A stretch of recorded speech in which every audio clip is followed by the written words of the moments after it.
ici Dorine, Et Cyril. des investisseurs sereins. Après plusieurs années de travail en tant qu'ingénieur, nous nous sommes lancés en investissement immobilier. Après 5 années d'acquisition, nous étions devenus libres financièrement. Dans ce podcast, nous vous partageons les stratégies et les bonnes pratiques pour développer votre intelligence financière. Dans le but non seulement d'être plus riche sur le papier, mais avant tout pour devenir plus libre et plus heureux. Alors, ouvrez grand vos oreilles et préparez-vous à atteindre vos objectifs. Les 3 compétences à cultiver d'un investisseur à succès. Hello les investisseurs sereins, j'espère que vous allez bien. Aujourd'hui, j'ai envie de vous parler des compétences que vous devriez dès maintenant développer, cultiver, entraîner pour devenir un excellent investisseur. C'est parti!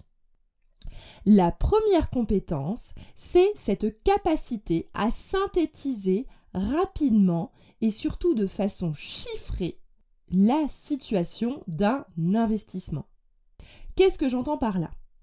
Beaucoup trop de personnes se laissent impressionner par les chiffres qu'on va leur annoncer. Que ce soit lors d'un rendez-vous à la banque, que ce soit dans un rendez-vous avec éventuellement quelqu'un qui vous propose un investissement clé en main, il va nous communiquer les chiffres qui vont le mettre en valeur et nous, on va accorder de l'importance à ces chiffres qu'il vient de nous annoncer et on va omettre d'avoir cette capacité à les poser sur un papier et réellement les intégrer et vérifier que ça correspond à ce que nous, on veut par rapport à nos objectifs. Je vais m'expliquer avec un exemple concret de quelque chose qu'on a vécu avec Cyril. Vous savez qu'on a commencé la démarche à réfléchir à investir en immobilier en 2015 et 2016 et on a signé notre premier immeuble au 1er décembre 2016. Mais avant ça, on avait été démarché par nombreuses banques ou bien vendeurs de Pinel qui nous exposaient à quel point ça allait être intéressant d'investir en Pinel et qui nous montraient donc des beaux graphiques. Ils nous annonçaient la somme totale sur toutes les années d'impôts qu'on allait économiser et forcément ce montant nous donnait envie de signer, évidemment. Et heureusement qu'on a eu ce réflexe de rentrer chez nous et on s'est dit ok, franchement, Cyril, Dorine, on s'est regardé, on s'est dit, est-ce que tu es capable de reproduire les chiffres et les calculs que la personne nous a soi-disant fait devant nous ? Est-ce que tu es capable d'écrire sur un papier et de retomber sur les mêmes conclusions que ce que le vendeur a voulu nous dire ? C'est un exercice qu'on a fait. On a pris un papier, un crayon, et on s'est dit, ok, on se pose et on essaye de comprendre. On repartait de la base, le crédit, la mensualité, le remboursement, les intérêts, les loyers, les charges, les frais de gestion, la taxe foncière. On a essayé de tout reprendre point par point pour retomber sur les calculs et voir concrètement quel serait l'enrichissement tous les mois de cet investissement. Et il faut savoir qu'en réalité, on n'a jamais réussi à retomber sur les mêmes chiffres que cette fameuse présentation qui était forcément très très belle, mais en fait on se rendait compte que c'était pas du tout les chiffres sur lesquels nous on tombait quand on faisait nos calculs. Alors je dis pas, franchement je veux pas du tout dire que les gens essayaient de nous mentir, je n'en sais rien. Sincèrement je vais pas essayer de reproduire ces chiffres parce que plein de personnes m'ont réexpliqué comme quoi Pinel en effet c'était pas le bon plan et que c'était forcément un cash flow négatif. Mais moi ce que je veux que vous reteniez c'est la démarche. C'est ok, quelqu'un vous présente un investissement soi-disant rentable, il faut que vous soyez capable de prendre un papier, un crayon et de refaire les calculs par vous-même et de vérifier, ok, tous les mois, qu'est-ce qui se passe ? Tous les mois, qu'est-ce qui se passe ? Est-ce que tous les mois, je dois remettre de l'argent pour faire tourner la machine ? Ou est-ce que tous les mois, j'ai de l'argent qui va en sortir ? En comptant évidemment les impôts, les charges, tout ce que, entre guillemets, on nous a omis de nous parler. Parce que forcément, les chiffres qu'on n'a pas envie d'entendre, l'agent immobilier, même par exemple, si vous vend un bien immobilier, il va vous dire super rentabilité, et puis en dessous, vous allez lire charge de copropriété, taxe foncière, loyer, et puis t'as envie de dire, ok, ta rentabilité, elle est peut-être super pour toi, mais en fait, par rapport à mes calculs, mon papier, c'est pas bon. Donc c'est ça la compétence que j'ai envie que vous développiez. À chaque fois maintenant que vous entendez un business, un investissement immobilier ou autre, ok, concrètement, combien je mets d'argent, combien ça me rapporte tous les mois. Je prends un papier, un crayon et j'essaye de comprendre. Il n'y a pas besoin d'être un génie des mathématiques, ok ? En général, en investissement immobilier, il faut savoir faire des additions, des multiplications et en effet, le petit truc un petit peu difficile, c'est les intérêts. Ça, c'est un petit peu plus technique, mais sincèrement, il n'y a pas besoin d'être un génie des intérêts. Vous pouvez très bien utiliser un simulateur pour voir quels sont les intérêts que vous allez payer et capital que vous allez rembourser. Mais voilà, concrètement, normalement, tout le monde est capable de le faire. Et moi, je me rends compte que même des personnes qui ont des diplômes en mathématiques ne sont pas capables parfois de prendre un papier, un crayon et juste de voir concrètement quel va être l'impact tous les mois sur leur compte en banque. Ils le font même pas. Ils vont quand même signer un Pinel. Alors qu'en fait, vous pourriez faire 10 fois mieux, les amis.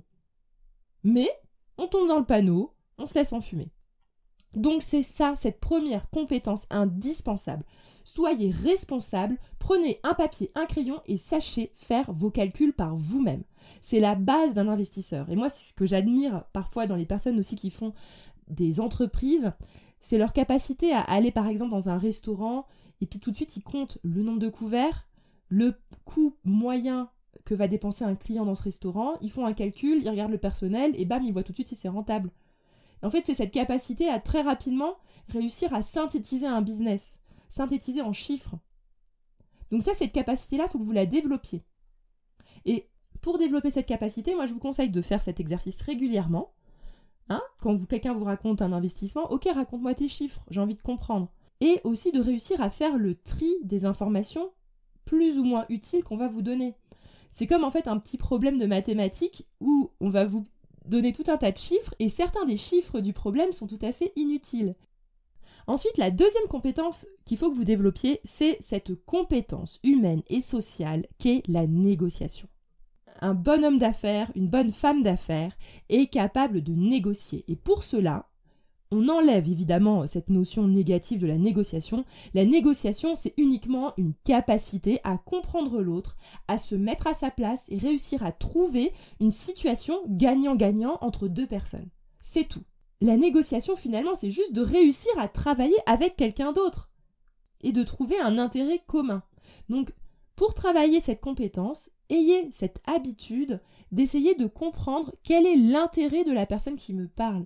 Essayez de se mettre à la place des autres, de s'intéresser à eux, de comprendre le système derrière. Par exemple, quand c'est une banque qui vous parle, de comprendre comment fonctionne une banque pour comprendre quel est son intérêt à travailler avec vous. Et une fois que vous comprenez ses intérêts, c'est là que vous serez plus à même de travailler avec elle.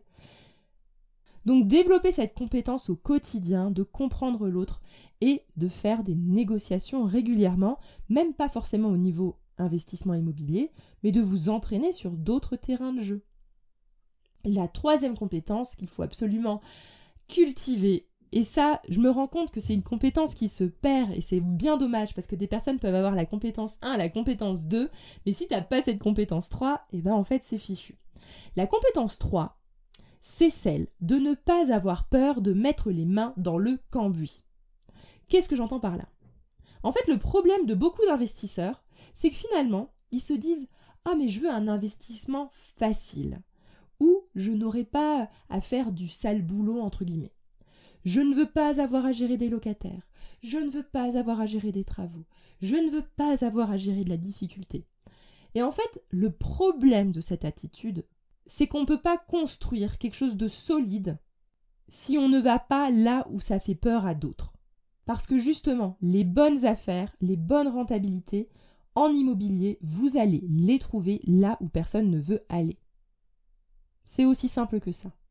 Et quand on est dans une phase de construction, donc je ne sais pas si vous avez déjà entendu l'épisode sur les grandes phases de l'investisseur immobilier, mais dans la première phase, qui est la phase de construction, il faut tout simplement être confiant en sa capacité à trouver des solutions. Vous ne pouvez pas espérer que ce soit archi facile. Cultivez votre compétence à vous dire « Ok, moi je n'ai pas peur de devoir gérer des problèmes ». Parce qu'en fait, c'est ça, en réalité, quand on est un investisseur. Moi, je vois vraiment l'investisseur comme la personne qui est responsable. Quand on est investisseur en immobilier, finalement, on est celui qui va être le propriétaire du bien. Et donc, en fait, Et en contrepartie, nous, on est responsable de devoir gérer les problèmes qui vont survenir. Voilà, j'espère que cet épisode vous a fait du bien à entendre.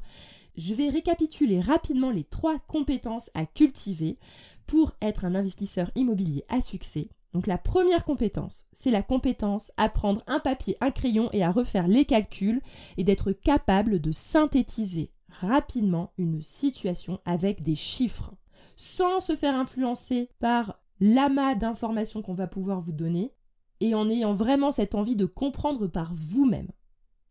La deuxième compétence, c'est la compétence humaine et sociale qui est la négociation. Se mettre à la place des autres, s'intéresser, comprendre comment fonctionnent les autres, comment fonctionnent également les organismes tels que l'État par rapport aux impôts, par rapport également aux agences immobilières, par rapport aux banquiers, comprendre comment fonctionnent les systèmes pour pouvoir travailler avec eux. On ne travaille pas bien avec quelqu'un qu'on ne connaît pas et qu'on ne comprend pas. Et troisième et dernière compétence, c'est celle de ne pas avoir peur d'être responsable et de mettre les mains dans le cambouis quand il le faut.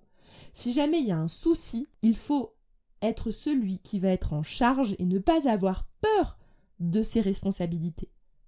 Ok ? C'est comme finalement un salarié qui ne veut pas gagner en responsabilité mais qui veut avoir un plus gros salaire. Ça ne marche pas. Si on veut avoir un plus gros salaire, on augmente nos responsabilités. En général, c'est comme ça que ça fonctionne. Voilà pour aujourd'hui. Je vous souhaite à tous une excellente journée et à bientôt. Et voilà, l'épisode du jour est terminé. Mais avant de finir, pense à t'abonner au podcast pour ne rater aucun épisode. Parce que nous sommes ici toutes les semaines, sans faute, pour t'apprendre non seulement à devenir plus riche sur le papier, mais surtout pour augmenter ta liberté. Et par la même occasion, je vous encourage vivement à y ajouter une note de 5 étoiles, parce que ça nous fait plaisir de savoir que le contenu vous motive et vous booste. On se retrouve la semaine prochaine pour développer votre intelligence financière. Merci beaucoup à tous et à bientôt. Ciao, ciao.